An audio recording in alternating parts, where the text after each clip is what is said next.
Hello friends, हम लोग समझते हैं सेल को। एक कोशिका जो होती है उसके कई पार्ट होते हैं। अगर एक कोशिका एनिमल सेल है या प्लांट सेल है तो थोड़ा डिफरेंट होगी।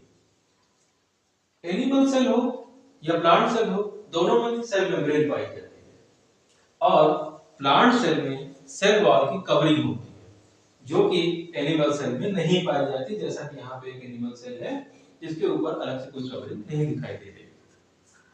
तो दूसरा पार्ट होता है, अगर प्लांट सेल है तो बड़ी बड़ी वैक्यूल्स पाई जाती हैं।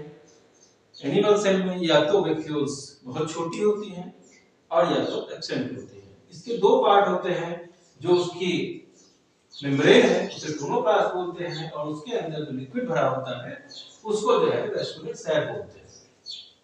इसके बाद सेल मेम्ब्रेन और वैक्यूल को छोड़ने के बाद जो भी हिस्सा बचता है वो सारा का सारा कहलाता है प्रोटोप्लाज्म या जीव द्रव्य।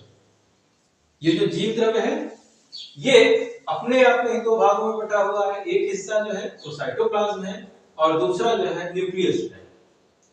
जो न्यूक्लियस का भाग है वो उसके ऊपर की जो कवरिंग है उसको न्यूक्लियर मेम्ब्रेन बोलते हैं और उसके अंदर जो सैक भरा हुआ है उसको हम लोग न्यूक्लियोप्लाज्म बोलते हैं।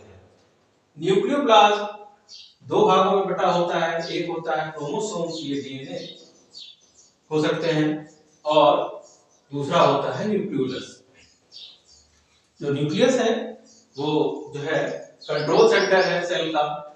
इसके बाद प्रोटोप्लाज्म में से जब न्यूक्लियस को निकाल देते हैं तो जो बचा हुआ स्लैब है वो जो है वो कहलाता है साइटोप्लाज्म। साइटोप्लाज्म जो है वो मेटाबॉलिकली एक्टिव सेल ऑर्गेनेली इसके अंदर पाए जाते हैं और इसके अंदर पाए जाते हैं मेटाबॉलिकली इनएक्टिव सेल ऑर्गेनेली। जो मेटाबॉलिकली सेल ऑर्गेनेली हैं ये जो है पार्टिसिपेट करते हैं मेटाबॉलिज्म में और ये कई प्रकार के होते हैं, जैसे कि माइटोकॉन्ड्रिया।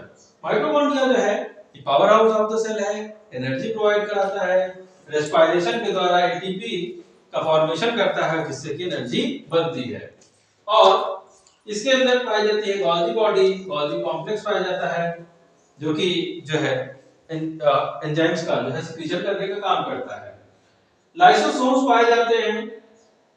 ये जो लाइसोसोम्स होते हैं इनको सुसाइडल बैग कहा जाता है और जो यूनिसेलुलर ऑर्गेनेली है वहां पर ये डाइजेस्टिव जूस का भी सिक्रीशन करते हैं।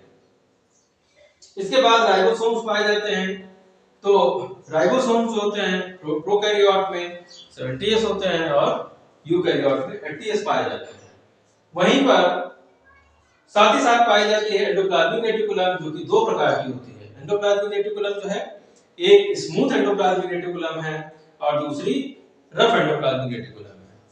तो जब एंडोप्लाज्मिक रेटिकुलम के ऊपर राइबोसोम चिपके हुए पाए जाएंगे तो इनको हम लोग रफ एंडोप्लाज्मिक रेटिकुलम बोलेंगे, और जब एंडोप्लाज्मिक रेटिकुलम के ऊपर जो है राइबोसोम नहीं पाए जाएंगे तो इसको हम लोग स्मूथ एंडोप्लाज्मिक रेटिकुलम बोलते हैं। सेंट्रोसोम है, ये जो एनिमल सेल है उसके अंदर पाया जाता है, प्लांट सेल के अंदर नहीं पाया जाता। इसके अलावा पाए जाते हैं स्फीरोसोम्स, लोमासोम्स, लाइसोसोम्स, माइक्रोबॉडीज। जो प्लांट सेल होती है उनके अंदर जो है क्लोरोप्लास्ट पाया जाता है और प्लास्टिड्स पाए जाते हैं। जो प्लास्टिड्स होते हैं वो तीन भागों में बटे होते हैं, तीन प्रकार के होते हैं। ल्यूकोप्लास्ट होते हैं जो कि रंगहीन होते हैं और क्लोरोप्लास्ट जो होते हैं वो ग्रीन कलर के होते हैं। जो ल्यूकोप्लास्ट हैं वो ज्यादातर जो फूड मटेरियल है या व्हाइट कलर के पाए जाते हैं और क्लोरोप्लास्ट जो है वो फोटोसिंथेसिस का काम करते हैं, चाहे वो स्टेम में हो ग्रीन कलर या लीव्स में हो ग्रीन कलर। वो सभी जहां पर ग्रीन कलर से वहां क्लोरोफिल है और वहां पर फोटोसिंथेसिस का काम हो रहा है। साथ ही साथ पाए जाते हैं क्रोमोप्लास्ट। तो क्रोमोप्लास्ट जो होते हैं वो रंग बिरंगे होते हैं। जो फलों के कलर हैं, फूलों के कलर हैं, वो सभी जो होते हैं वो क्रोमोप्लास्ट की वजह से ये सब रंगीन होते हैं।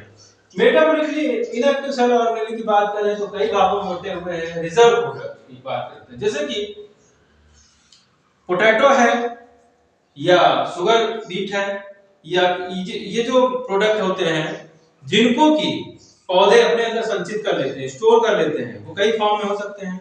वो कार्बोहाइड्रेट हो सकते हैं। कार्बोहाइड्रेट्स ही अपने आप में कई प्रकार के हैं, मोनोसैकेराइड है, डाइसैकेराइड है या पॉलीसैकेराइड हो सकते हैं। उसके अलावा नाइट्रोजनस प्रोडक्ट हो सकते हैं, फैट हो सकते हैं, ऑयल हो सकते हैं या प्रोटीन्स भी हो सकते हैं। इसके अलावा एक्सक्रीटरी प्रोडक्ट की बात करें तो बहुत सारे एक्सक्रीटरी प्रोडक्ट जिनका श्रावण होता है बाहर की तरफ, वो एंजाइम है, नेक्टर है या जो है कलरिंग मैटर होते हैं, ये सभी जो है एक्सक्रीट होते हैं, उस जो है सिक्रीट होते हैं। साथ ही साथ एक्सक्रीटरी प्रोडक्ट होते हैं जो कि प्लांट से बाहर निकाल दिए जाते हैं। उनमें एल्कलॉइड हो सकते हैं, रेजिन्स हैं, गम्स हैं, मिनरल्स हैं और जो लेटेक्स होता है, एसेंशियल ऑयल होते हैं। ये सारी चीजें जो होती हैं वो एक्सक्रीटरी प्रोडक्ट है जो कि जो है बाहर निकाले जाते हैं। ज्यादातर जो है प्लांट सेल से इनको एक्सक्रीट किया जाता है।